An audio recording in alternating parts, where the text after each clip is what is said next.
أيها المشاهدين الكرام، السلام عليكم ورحمة الله تعالى وبركاته. اليوم غادي نشوفوا اش قال الإعلام التونسي حول تأهيل الفريق الوطني المغربي للدور المقبل في كان 2024 المقامة حاليا بدولة الساحل العاج أو الكوت ديفوار. فرق فقط على افريقيا او على على العالم من ضمن هو من قال انه بعض الصحافه المغربيه قالوا ان الركراكي الاضعف. ليس الصحافه المغربيه، بعض الناس انا ارى انه اقوى رجل في المنظومه وليس العالم، لانه المنتخب المغربي قبل وليد الركراكي، لكن من اتى بهذا التصريح من شمال افريقيا. على كل حال انا ما اعتقد بانها تصريحات مبطنه بالنهايه. من قال هذا التصريح حقيقه يا اما تصريح مغرض يا اما لا يفهم شيء، لانه اليوم الكل نعرف المنتخب المغربي ما قبل الركراكي، والكل نعلم المشاكل اللي زيتش مع زياش، ونسيت اللاعب الثاني الذي لم يتم استدعائه، وكانت لديه مشاكل مع نجوم المنتخب مزراوي، والمشكل مع حمد الله، عديد من المشاكل كانت موجوده.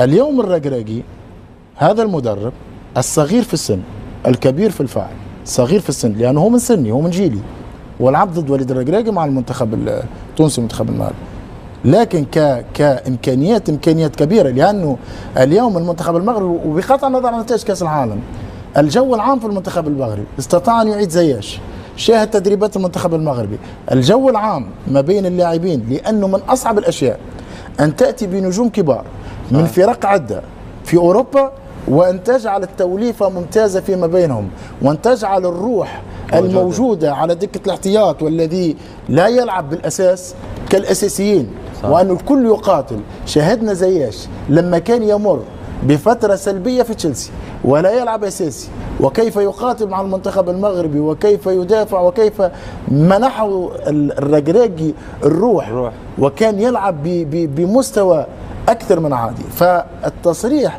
هذا كي لا نقول لا يفهم، هذا مجانب للصواب او لا يريد ان يعطي الناس حقها. وليد الركراكي من افضل المدربين اليوم في الساحه الموجوده، وهو يقدم في اداء اكثر ممتاز، ومنتخب المغربي منتخب مخيف، مع وليد الركراكي اصبح منتخب يخيف الجميع، الكل يهاب المغرب الان صحيح. اليوم ولا بد نحن اليوم نتكلم اليوم كتونسي وك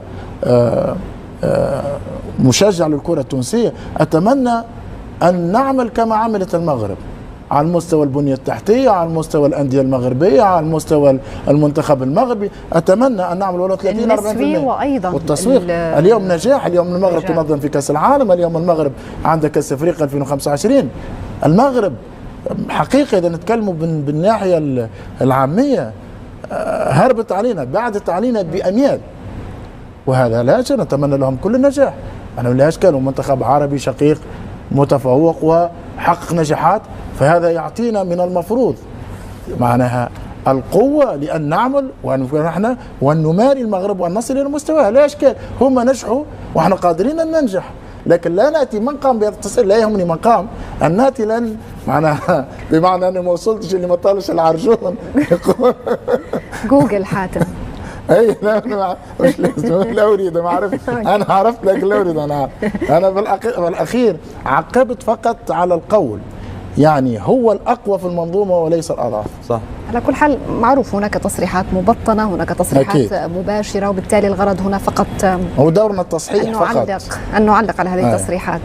متوج المغرب أنا أعتقد أنه فريق قوي جدا ولديه إمكانيات كبيرة، ويلعب بطريقة ذكية في هذه البطولة، مغايرة على كأس العالم، لأن كأس العالم وصل للنصف النهائي بأسلوب مغاير وبطريقة مغايرة ليواجه منتخبات قوية لديها إمكانيات، فكان يحق للمغرب أن تلعب بالبلوك المتأخر والكونتر اتاك، خاصة في المباريات الكبيرة، ونال الأهداف التي معنا رسمت بالنسبة لوليد الركراكي والاتحاد المغربي. اليوم يتأهل كأول مجموعة. أنا أعتقد أن المغرب لديه حسب رأيي وما شاهدت المغرب بمستوى أعتقد 60 أو 70% وصل بدون أي تعب إلى الدور القادم، وأعتقد أن لا يزال لديه الكثير المغرب ما يقدمه في هذه البطولة بشكل جيد على المستوى البدني، المغرب ظهرت بشكل جيد باستثناء في بعض الأحيان في الشوط الثاني ينزل مستواها على المستوى البدني، ولذلك شاهدناها في كثير من مباريات، مباراة الكونغو التي كانت فيها في الشوط الأول بمستوى، الشوط الثاني تراجع مستوى المغرب على المستوى البدني وتعادل في النتيجة، وكذلك في مباراة زامبيا الأمس اللي كان متقدم حسن حظ ومنتصر في المباراة، لكن تكلم من الجانب البدني. وهنا أعتقد أتمنى هذا لأنه لديه جل لاعبيه في أوروبا، فأكيد لما تأتي لاعب يلعب في درجة حرارة درجتين 3 درجات في هذا الوقت بالذات، يذهب إلى درجة حرارة 37 من 30 مع الرطوبة، تؤثر على لاعبين المغرب. لكن مع هذا، مع دخولهم في البطولة، مع التحديات الكبيرة، أنا أعتقد أنهم سيصلون إلى المستوى العالي على المستوى البدني خاصة في المباريات القادمة. المغربي هربوا بينا على مستوى الملاعب والمنشآت، على مستوى التكوين، وحتى على مستوى تقديم الليسته هربوا بينا. فمش مسلمنا هذه شنو امور نتاع انفورماتيك فاسيلمون تترك ما فيها حتى. نحكيو على الفكره شويه جرافيك مزيان. فكره تحكي على ديمي فيناليست كوب دي موند راك كاتريام مونديال. ولا على الافكار حكر كان على الديمي فيناليست تاع المونديال. كيف ما قال لك يوسف هذه سهله، اي حد نجم يعمل هذه، مش حاجه. اش بينا ما عملناش؟ اما نحكي لك اش بينا ما عملناش، مش معناتها خاطر هما عملوا حاجه هذه معناتها اعجاز، هذه حاجه ما قلتش اعجاز انا، اش بينا ما عملناش. شوف هما هي تسويق، نحكي لك على قيمه التسويق في العصر الحاضر. هما راهو خاطر في المروك تحبوا لا تكرت، كان احنا جينا في بلاصتهم منتشين بك الديمي فينال. الفكره تولي ممتازه اني نقدم المنتخب نتاعي ومام طون نعمل تسويقه سياحيه للبلاد نتاعي اني نربحوا منها. عاجزين نحن باش نعملوا افكار سي عبد الباقي ولا مش لاهين بالافكار؟ لاهين بالعرق. ما احناش عاجزين باش نعملوا افكار، ما نشوف في حد شيء اكسبسيونيل في الفكره هذه. قاعد نشوف في مراوله الطاير، وكي نقعد انا يلزمني نعاود الفيديو هذا 10 مرات باش نجم نقرا الليسته ونخرجها. فهمتش علاش؟ والاسماء بالفرنسويه. يا لندرا انت المنتخب هذا المغربي هل هو منتخب الدار البيضاء والرباط ام منتخب الجيئات اللي اصابها زلزال المغرب اللي ما يعرفوش يقراوا حتى بالعربي مسكنات، واللي هما يبداو يستناو في ماتش الكوره هذا باش كذا. كي تقدم لي انت ليسته وما تقدمها ليش، تقدم لي في تصاور تطير في السماء كانه حمام واحد باهي داكور، ولكن انا نستنى فيك باش تعطيني لا ليست. انا تو نحاول باش نقرا بعض الاسماء ما لحقتش عليهم بكل صراحه. معناتها تكنيكمون هو متوجه انك تعمل فكره جديده، فكره متطوره، ولكن تتقنها. اولا انت المغرب اللغه العربيه هي الاساس، ما هيش موجوده. الاسماء مكتوبه بالفرنساويه كما قلت لك. يعني جبد لي المنتخب التونسي نقول لك راي كيفاش عمل هذه سي با معناها. لا شوف تو نقول لك حاجه، الفكره المتطوره جدا. يلا يطلع مدرب في اكران يعطيك الليست يقول لك باي باي، يحط لك تصويره والاسم وباي باي، ولا كلام ولا سلام ولا نقاشات، ولا يقول لي عقد حتى النصف النهائي والعمر بالزور باش ما تقعدش بعد الكلمات والسلامات والعرك.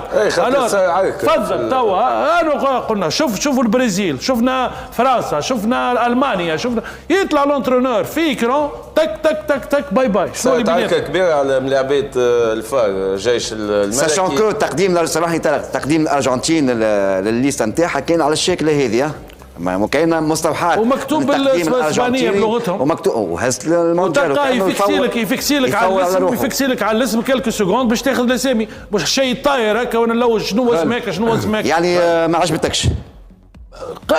جماليا جميله، ولكن انا جي بزوان دو لانفورماسيون. انا ما تعاونيش باش ناخذ لانفورماسيون، حاجتي بالليسته انا هكا اقرا لي شكون هذوك. الليسته قدمها لك في الاخر، راه قدمها لك في الاخر مكتوبه يا سيدي. معناها هذا فيلم في الزياده، هذا في البدايه ديسير معناها، هذا في الاتاك نتاعو، وبعد شربه معناها الصلاه الاولى، بعد عطانا الليسته. اللي يهمني واكل الليسته الاهم يا خالد باهي دكور. هذه اضافه جماليا ممتازه واضح جدا. الاهم يا خالد في هذا كله تو صحيح التقديم حلو مزيان، لكن اللي انا نشوفه ان شاء الله المستوى اللي قدموا في كاس العالم ان شاء الله نشوفوه في الكوب دافريكا ان شاء الله نشوفوه في الكوب دافريكا، لانه الاجواء تختلف على المونديال على الكوب دافريكا. ان شاء الله نشوفوا منتخب المغرب بالطريقه كاينك تحب تقول لي المروك مش تروح من الانكار، وهاني قلت لك انا ان شاء الله نشوفوا المستوى هذايا اللي شفناه في المونديال واللي نشوفوه فيه تو في تقديم الليسته نتاع المنتخب المغربي ان شاء الله نشوفوه في المغرب. انا ما شفت فيه حتى شيء اللي يستحق باش نتكلموا عليه سانسيرمون. انا حكيت على الروندمون تاع فريق انا نجحت في الاختيار نتاعي على 2012. قلت لها كاين نجحت على 2012 المروك ما روحتش من التور الاولاني بالشماخ وحاجي اسامي ترعب صح وروحت ماتور الاول شكون روح بها؟ روحنا بها احنا. يعطيك الصحة وقت نخموا في حاجة تهم الشأن الوطني، وقت نقول وطني راهو اللي لا بوبولاسيون الكل يلزمنا نخموا في الناس هذاك الكل زاده في طريقة تعاملنا معاهم وطريقة تمريرنا للانفورماسيون للناس هذوكم، ناس الاحياء الشعبيه، الناس المناطق النائيه، الناس اللي ما عندهاش ريزو انترنت، هذاك شنو يستناك في انفورماسيون وصلها له يا خويا يرحم والديك، وصلها له بالتساوي. ما تشوفش ذكاء زاد انه اليوم لو فوتبول سي ان ايكو سيستيم، معناتها تنجم تربح به هذايا للسياحه المغربيه حسب رايي مهمه جدا. اليوم تنجم نقولوا ونعاودوها، الكوره هو عامل يخلي البلاد في احسن حالاتها. بالله